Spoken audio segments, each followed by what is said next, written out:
ఈ కరీంనగర్ సీట్ ఏదైతే ఉందో ఇప్పటికి ఇంకా అభ్యర్థిని ప్రకటించలేకపోయింది పార్లమెంట్కి. అరే అధికార పార్టీ ఏంటి అభ్యర్థులు కరువు అవుతున్నారా అని చెప్పేసినటువంటి పెద్ద ఎత్తున ప్రతిపక్ష పార్టీకి సంబంధించినటువంటి విమర్శలు. ఒకసారి పార్లమెంట్లో ఏం జరుగుతుంది, ఎందుకని అభ్యర్థిని ప్రకటించుకోలేకపోతుంది కాంగ్రెస్ అని చెప్పేసి ఒకసారి మాట్లాడదాం అన్నతో. నమస్కారం. ఏందన్న పరిస్థితి, ఎందుకని కాంగ్రెస్ పార్టీలో మీకు అభ్యర్థులే దొరకట్లేదా ఏంటి? అభ్యర్థులు దొరకడం కాదండి, గెలుపు గుర్రాల కోసం వెయిట్ అయ్యేది. బండి సంజయ్ని ఓడించడం కష్టతరం అంటారా? లేదు, బండి సంజయ్ గారిని ఓడించడం కాదు, బండి సంజయ్ గారిని ప్రజలు ఓడించాలని ఆల్రెడీ నిర్ణయించుకున్నారు.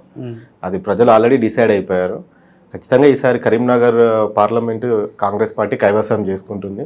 ఒక కరీంనగర్ పార్లమెంటే కాదు, తెలంగాణలో ఉన్న 17లో 12 నుంచి 14 సీట్లు ఈరోజు కాంగ్రెస్ పార్టీ గెలవబోతుంది రాబో పార్లమెంట్ ఎన్నికల్లో. అరే బీజేపీ వాళ్ళేమో మేము 12 నుంచి 14 గెలవబోతున్నాం అంటారు, కాంగ్రెస్ వాళ్ళేమో 12 నుంచి 14, మొత్తం 17 సీట్లలో 24 సీట్లు ఎవరు గెలుస్తారంటారు? 17 సీట్లలో 12 నుంచి 14 సీట్లు కాంగ్రెస్ పార్టీ గెలుస్తుంది. బీజేపీ వాళ్ళు ఏంటంటే వాపుని చూసి బలుపు అనుకుంటున్నారు వాళ్ళంతే. ఇంకా ఈ రోజుకి కూడా మీరు అభ్యర్థులను ఇంకా 3 నియోజకవర్గాలు ప్రకటించలేకపోతా ఉన్నారు, మీరు వాళ్ళని బల్బు అని చెప్పేసి అంటారు. వాళ్ళు కానీ బీఆర్ఎస్ పార్టీ ఎవరైతే నాయకులు ఉన్నారో వాళ్ళు 20 రోజుల కిందటనే అభ్యర్థులను అందరినీ ప్రకటించడం జరిగింది కదా, మొత్తం 17 పార్లమెంట్ స్థానాలకి. మీరు ఒకసారి బీఆర్ఎస్ పార్టీని కనుక చూస్తే వాళ్ళు వెతుక్కుంటున్నారు. వాళ్ళకు ఆల్రెడీ బీఫామ్ ఇస్తామని చెప్పినా కూడా తీసుకోవడానికి ముందుకు రావట్లేదు. పేరు అనౌన్స్ చేసినా కూడా, అనౌన్స్ చేసిన తర్వాత కూడా వాళ్ళు వేరే పార్టీలోకి వెళ్తూ మీరు పెద్ద ఎత్తున మభ్య పెడుతున్నారు. అధికార పార్టీ ఏదైతే ఉందో కాంగ్రెస్ పార్టీ, మీకు కాంగ్రెస్ పార్టీ మభ్య పెడుతుంది, ఆఫర్లు ఇచ్చింది అందుకని చెప్పేసి. అలా మభ్య పెట్టడము, ఆఫర్లు ఇవ్వడము ఇది కాంగ్రెస్ పార్టీ చేయదండి. ఎందుకంటే ప్రజల్లో కాంగ్రెస్ పార్టీ ఉంది. 2023లో ప్రభుత్వం వచ్చింది. ప్రజలు కాంగ్రెస్ పార్టీ ప్రజాపాలన చూసారు కాబట్టి ప్రజలను నాడి బట్టి ఈ లీడర్లు అనేవాళ్ళు స్వచ్ఛందంగా కాంగ్రెస్ పార్టీలోకి వస్తున్నారు. కానీ ఎప్పుడు కూడా కాంగ్రెస్ పార్టీ ఎవరిని ప్రలోభ పెట్టలేదండి. బండి సంజయ్ గారు ఓడిపోతారు కరీంనగర్లో అని చెప్పేసి అంటారు, ఏ బేస్ మీద చెప్తా ఉన్నారు? అట్లా ప్రజా ఆదరణ కలిగినటువంటి వ్యక్తి కరీంనగర్ పార్లమెంట్ అంతా కూడా వారే గెలవడానికి మళ్ళీ ఒకసారి అవకాశం ఉంది. ప్రముఖ సర్వేలు అన్నీ చెప్పుకొస్తున్నాయి కదా. బండి సంజయ్ గారు కార్పొరేటర్కి ఎక్కువ, జెడ్పీటీసీకి తక్కువ. అసలు మీరు ఒకసారి ఆయన స్పీచ్ వినండి, 2 నిమిషాలు ఉండే 3వ నిమిషంకి ఎందుకురా ఈ తలనొప్పి అంటారు. ఇకపోతే 2019లో ఆయన గెలిచాడు అంటే అప్పుడు ఒక సెంటిమెంట్ని, హిందుత్వం అనే ఒక ఎమోషన్ని బేస్ చేసుకొని ఎంపీగా గెలిచారు. గెలిచిన తర్వాత 2019 నుంచి 2024 వరకు వారు ఇప్పుడు కూడా ప్రజాక్షేత్రంలోకి రాలేదు. తర్వాత నేను రాష్ట్ర అధ్యక్షుడిని కొన్ని రోజులు నియోజకవర్గాన్ని వదిలిపెట్టేసి, నియోజకవర్గ సమస్యలు వదిలిపెట్టి ఎంతసేపు కేసీఆర్ని తిట్టడము, లేకుంటే ఇంకెవరినో తిట్టడము, ఈ పాదయాత్రను అంటూ కాలయాపన చేశారు. కానీ ఏ రోజు కూడా నియోజకవర్గ అభివృద్ధి పైన కానీ, నియోజకవర్గ సమస్యల మీద ఏ రోజైనా దృష్టి పెట్టలే. సమస్యలు పక్కన పెడదాం, ఆయన ఇచ్చిన హామీలు కూడా ఒక్క హామీ కూడా నేను నెరవేర్చలేదు. సో ఇప్పుడు ప్రజలకు ఏమేమి హామీలు ఇచ్చారంటారు 2019 ఎన్నికల సందర్భంగా? 2019 ఎన్నికలలో నేను కేంద్రం నుంచి నిధులు తీసుకొస్తాను, రోడ్లు, బిల్డింగ్స్, ఎడ్యుకేషన్ పరంగా, ఎంప్లాయ్మెంట్ పరంగా డెవలప్ చేస్తాను, తర్వాత మానకొండ నియోజకవర్గంలో ముఖ్యంగా రోడ్లు వేస్తాను, తర్వాత ఒకటి బ్రిడ్జ్ ఉంటుందండి కరీంనగర్ మానేరు వాగుపైన బ్రిడ్జ్ కడతానని, తర్వాత తను కరీంనగర్లో ఏదో గోడలు కూడా గుళ్ళు కడతానని చెప్పి ప్రామిస్ చేసి తప్పుడు హామీలు ఇచ్చి ఎంపీగా గెలిచారు. ఇప్పటి వరకు ఆయన గోడ ముట్టుకోవడం కూడా ముట్టుకోవాలి. మానకొండ రోడ్లు వేల కరీంనగర్ నిధులు తీసుకొని రాలేదు. అసలు కేంద్రంలో బీజేపీ ఉండి, ఈయన బీజేపీ ఎంపీగా గెలిచి ఒక రాష్ట్ర అధ్యక్షుడిగా ఉండి, తను చేసే అవకాశం ఉండి, నిధులు తెచ్చే అవకాశం ఉండి ఆయన చేసింది సున్నా. అరే కరీంనగర్ పార్లమెంట్లో ఈరోజు కరీంనగర్ టౌన్ కానీ చుట్టుపక్కల ఉన్నటువంటి మానకొండూరు కానీ మరో జిల్లాలు కానీ ఇవన్నీ కూడా పెద్ద ఎత్తున అక్కడ మౌలిక సదుపాయాలు మెరుగుపడ్డాయంటే వారి కృషి అని చెప్పేసి అనే వాదన ఉంది కదా, ఇందులో వాస్తవం లేదంటారా? లేదు, కరీంనగర్ డెవలప్మెంట్కి అన్ని పార్టీలు కారణమే. తన అవగాహన రాహిత్యం, నేనే డెవలప్ చేశానని చెప్పుకోవడం తన అవగాహన రాహిత్యం. అందులో కాంగ్రెస్ పార్టీ కృషియే ఎక్కువ ఉంది. ఈరోజు కరీంనగర్ పట్టణం ముఖ్యంగా ట్రాఫిక్ సమస్యలు లేకుండా, నీటి సమస్యలు లేకుండా, విశాలమైన రోడ్లు, నిరంతర కరెంటు సరఫరా ఉందంటే అది కాంగ్రెస్ పార్టీ కృషియే. ఈ 5 నెలలు వారు ఏం చేయలేదంటారు కరీంనగర్కి? చేయలేదు. ఏ ఒక్క అసూరెన్స్ని కూడా 19 ఎన్నికలు ఇచ్చినటువంటి దాన్ని చేయలేదంటారు. అంటే మేము ఏమంటున్నాం, కేంద్రంలో బీజేపీ ప్రభుత్వం ఉండి, వీరు ఎంపీగా ఉండి, ఒక రాష్ట్రానికి అధ్యక్షుడిగా ఉండి తీసుకురావాల్సిన, అంటే అభివృద్ధి చేయాల్సిన అవకాశం ఉండి ఆ అవకాశంలో 10% కూడా చేయలేదు అంటున్నాం. 10% కూడా చేయలేదు. మరి 10% అంత ప్రజాదరణ ప్రజలు ఎట్లుందంటారు ఏ కారణం చేత? ప్రజాదరణ తనపైన లేదు.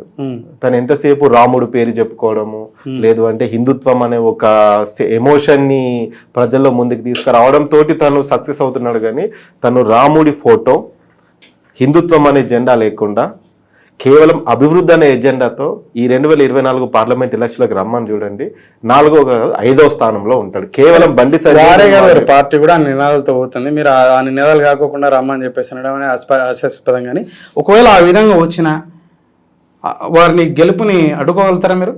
ఖచ్చితంగా వారు వస్తారు పక్కాగా. బీజేపీ నినాదమే అది, సిద్ధాంతమే అది. బండి సంజయ్ గారు మరింత అగ్రెసివ్గా ఆ విధంగా ముందుకెళ్తారు. ఆ హిందూ ధర్మాన్ని కానీ లేకపోతే మీరు అన్నటువంటి రాముడు బొమ్మతోనే ముందుకు వస్తారు వాళ్ళు రేపు ఎన్నికలకి. ఖచ్చితంగా వారు అదే హిందుత్వం ఎజెండా రాముడు బొమ్మతోనే వస్తారు, లేకుంటే మోడీ గారి ఫోటోతో వస్తారు. దాన్ని ఎలా తిప్పికొట్టాలి, ప్రజలకు ఎలా వివరించాలనేది మేము మా ప్రణాళికలు. మీరు 3rd ప్లేస్, మీకు డిపాజిట్లు కూడా రాలేమన్న 19 ఎన్నికల్లో పార్లమెంట్కి చూసుకుంటే. మన కరీంనగర్ టౌన్లో తీసుకుంటే బండి సంజయ్ గారి మీద పోటీ చేసిన మీ అభ్యర్థి 3rd ప్లేస్. అప్పుడు వేరు ఇప్పుడు వేరు. ప్రజల్లో 100 రోజులలో అంత పెద్ద ఎత్తున మార్పు వచ్చింది, ప్రజల్లో మార్పు వచ్చింది. ప్రజలు ఖచ్చితంగా 2023లో అసెంబ్లీ ఎన్నికల్లో ఏదైతే తీర్పునిచ్చారో 2024లో కూడా కరీంనగర్ పార్లమెంట్లో అలాంటి తీర్పే ఇవ్వబోతున్నారు. ఆ రోజు 23 అసెంబ్లీ ఎన్నికల్లో రాష్ట్రం అంతా మార్పు కోరుకున్నారు. ఈ రోజు 24లో కూడా కరీంనగర్ ప్రజలు మార్పు కోరుకుంటున్నారు. పార్లమెంట్ బండి సంజయ్ గారు మీరు ఏమి అంటే నిధులు తీసుకురాలేకపోయారు. వారు పార్లమెంట్ సభ్యుడిగా కరీంనగర్ ప్రజల సమస్యలను గొంతెత్తి అక్కడ మాట్లాడడం కానీ లేకపోతే నిధులు తీసుకురావడం కానీ విఫలమని చెప్పేసి అంటాను. అయినప్పటికీ మరి కరీంనగర్ పార్లమెంట్లో ఉన్నటువంటి 7 నియోజకవర్గాలకు సంబంధించిన ప్రజలు ఎందుకని చెప్పేసి వారిని ఆదరిస్తున్నారని చెప్పేసి అంటే అది కేవలం సోషల్ మీడియాలో వస్తున్న ఒక ప్రచారం కావచ్చు, మీడియా ద్వారా వాళ్ళు చేసుకుంటుంది కావచ్చు. గ్రామాల్లోకి వెళ్ళండి, హిందువులంతా వారి వైపు లేరంటారా? హిందువులు అందరూ వారి వైపు లేరు. ఎంత బాగా ఉన్నారంటారు వారితో? ఇంత కానీ హిందువులు కానీ వారి వైపు మొగ్గు చూపుతారు. మనం గ్రామీణ ప్రాంతాల్లోకి వెళ్తే ముఖ్యంగా గ్రామీణ ప్రాంత ప్రజలు చాలా అసంతృప్తితో ఉన్నారు బండి సంజయ్ గారి మీద. అప్పుడు వచ్చి నేను ఇది చేస్తాను, అలా అభివృద్ధి చేస్తాను, కేంద్ర ప్రభుత్వ సహకారంతో మీ ఊరికి ఇది చేస్తాను, మీ మండలానికి ఇది చేస్తానని హామీ ఇచ్చారు. ఇప్పటికి కూడా కరీంనగర్ పార్లమెంట్ పరిధిలో ఉన్న చాలా మండల కేంద్రాలకి వాళ్ళు 4 నుంచి 5 సార్ల కంటే ఎక్కువ రాలేకపోయారు 5 సంవత్సరాలలో. అసలు ఇప్పటి వరకు దాదాపు ఒక 50% విలేజెస్ లో తన అడుగు కూడా పెట్టలేదు. పార్లమెంట్ సభ్యుడుగా ఉండి పార్లమెంట్ నియోజకవర్గ గ్రామాలకు వెళ్ళలే. ఇప్పుడు నేను అన్ని చేశాను అని చెప్తున్నారు కదా, మీ నిధుల ద్వారా మీరు ఎన్ని నిధులు తీసుకొచ్చారు, ఎన్ని అభివృద్ధి కార్యక్రమాలకు మీరు అటెండ్ అయ్యారని తీస్తే మీరు ఆశ్చర్యపోతారు. నాకు తెలిసి బహుశా ఈ ఇండియా మొత్తంలో టాప్ 10లో ఉంటాడు.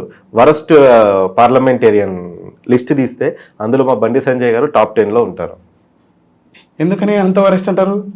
ఎందుకంటే ఒక ఎంపీగా గెలిచి ఎవరమైనా ఒక ఎంపీగా కావచ్చు, ఒక ఎమ్మెల్యేగా కావచ్చు, ఒక సర్పంచ్ గెలిచినప్పుడు మనల్ని గెలిపించిన ప్రజలకి మనం ఇచ్చిన హామీల్లో నిత్యం అందుబాటులో ఉంటారంట కదా వారు. మంచి సత్సంబంధాలు మెయింటైన్ చేస్తారంటే మానవీయ సంబంధాలతో ముందుకెళ్తారని లేదంటే లేదు. మీరు ఎప్పుడైనా కలిసే ప్రయత్నం చేశారా? ఒకసారి మేము ఒక సమస్య మీద అంటే వారు ఎంపీగా గెలిచిన కొత్తలో మా మండల కేంద్రం నుంచి గ్రామాలకి వెళ్ళి ఒక రోడ్డు సమస్య మీద కలిసాము. కానీ అంత సానుకూలమైన స్పందన మేము వారి నుంచి రాలేదు. ఏదో మేము కలిసాము కాబట్టి ఏదో ఒక ఫార్మాలిటీకి ఒక లెటర్ ఇచ్చారు, కానీ దానికి నిధులు కేటాయించి కలెక్టర్ గారితో 2020లో సమస్య పరిష్కారం కాలేదు. సమస్య తర్వాత పరిష్కారం అయింది. తర్వాత మేము రాష్ట్ర ప్రభుత్వం మీద ఒత్తిడి తీసుకొచ్చి ప్రజల సహకారంతో ఎమ్మెల్యేని, మంత్రిని, తర్వాత కలెక్టర్ గారిని కలిసి ప్రజలందరి సహకారంతో. దీంట్లో ఎంపీ గారి సహకారం లేదు. సో బయట బండి సంజయ్ గారి మీద జరుగుతున్నటువంటి అంతా సోషల్ మీడియా జరుగుతున్న ప్రచారం అంతా అవాస్తవం. మీరు సంబంధించిన పౌరులు చెప్తా ఉన్నారు, కాంగ్రెస్ పార్టీ నాయకుడు చెప్తా ఉన్నారు. మేము మీడియా మిత్రులని కోరుకునేది ఏంటంటే, రాజకీయ విశ్లేషకులను కోరుకునేది ఏంటంటే, బండి సంజయ్ గారి గురించి ఏదో రూరల్లో కొంతమంది దగ్గర కాదు, మీరు టౌన్లో కాదు, మీరు గ్రామీణ ప్రాంతాల్లోకి వెళ్ళండి, గ్రామాల్లోకి వెళ్ళడగండి. అసలు బండి సంజయ్ ఎన్నిసార్లు వచ్చారు, ఎంత అభివృద్ధి చేశారు, మీ ఊరికి ఎంపీ కోటాలో వచ్చిన నిధులు ఎన్ని, కేవలం గత కాంగ్రెస్ ప్రభుత్వ హయాంలో ఉన్న పథకాల నుంచి వచ్చిన నిధులని మేము తీసుకొచ్చామని చెప్పుకుంటున్నారు. ఉపాధి హామీ పథకం మేము తీసుకొచ్చామని చెప్పుకుంటున్నారు. ఉపాధి హామీ పథకం ద్వారా వచ్చే నిధులతో వేసే సీసీ రోడ్డు నేను తీసుకొచ్చాను. అలా కాదు, గత ప్రభుత్వ హయాంలో వచ్చిన పథకాలు కాదు, గత ప్రభుత్వంలో వచ్చిన స్కీములు కాదు, మీరేం చేస్తారు? కొత్తగా మీరు ఒక ఐఐటి తీసుకురాగలిగారా, లేకుంటే కరీంనగర్ పార్లమెంట్ పరిధిలో ఉన్న ఒక యూనివర్సిటీకి నిధులు తీసుకురాగలిగారా, ఒక ఆసుపత్రిని డెవలప్ చేశారా? ఒక మోడల్గా మీరు ఉత్తరప్రదేశే తీసుకుందాం, ఉత్తరప్రదేశ్లో ఉన్న ఏ ఒక్క నియోజకవర్గం కొన్ని గుళ్ళు కట్టారా? ఇప్పుడు హిందుత్వమే కదా రేపు రాబో రోజుల్లో కూడా నేను రాముడు బొమ్మ వేసుకొని నేను ఎంపీగా వస్తున్నానని బాహటంగా చెప్పారు బండి సంజయ్ గారు. మరి నేను సవాల్ విసులుతున్నా, అదే పార్లమెంట్ నియోజకవర్గానికి చెందిన ఒక వ్యక్తిగా మీరు మీ పార్లమెంట్ పరిధిలో ఉన్న ఎన్ని గుళ్ళని మీరు డెవలప్ చేశారు? మరి వేళ్ల మీద లెక్క పెట్టవచ్చు. మీ గ్రామంలో గుడి కట్టలేదా బండి సంజయ్ గారు? మా మండల కేంద్రంలో లక్ష్మీ నరసింహస్వామి గుడి ఉందండి, అది నిరాదరణకు గురవుతుంది. ఎన్నిసార్లు చెప్పినా ఒక్క బీజేపీ నాయకుడు స్పందించాడు. మా గ్రామాల్లో బండి సంజయ్ గారు చెప్పాం బండి సంజయ్ గారు 2019 ఎన్నికల సమయంలో కూడా బెజ్జంకి లక్ష్మీ నరసింహస్వామి నన్ను గెలిపిస్తే బెజ్జంకి లక్ష్మీ నరసింహస్వామి గుడిని అభివృద్ధి చేస్తారని చెప్పారు. ఇప్పటి వరకు ఆ గుడిని పట్టించుకున్న పాపన పోలేదు. అది కూడా పక్కన పెడదామండి, ఈ 5 సంవత్సరాలలో ప్రతి సంవత్సరం జాతర జరుగుతాయి, బ్రహ్మోత్సవాలు జరుగుతూ ఉంటే 1-2 సార్లు కంటే ఎక్కువ వచ్చి దేవుని దర్శనం చేసుకోలేదు. అంటే వీళ్ళకి ఓట్లప్పుడే హిందువులు, హిందుత్వము దేవుళ్ళు కావాలా, ఓట్లు అయిపోయాక అది పక్కన పట్టేస్తారు.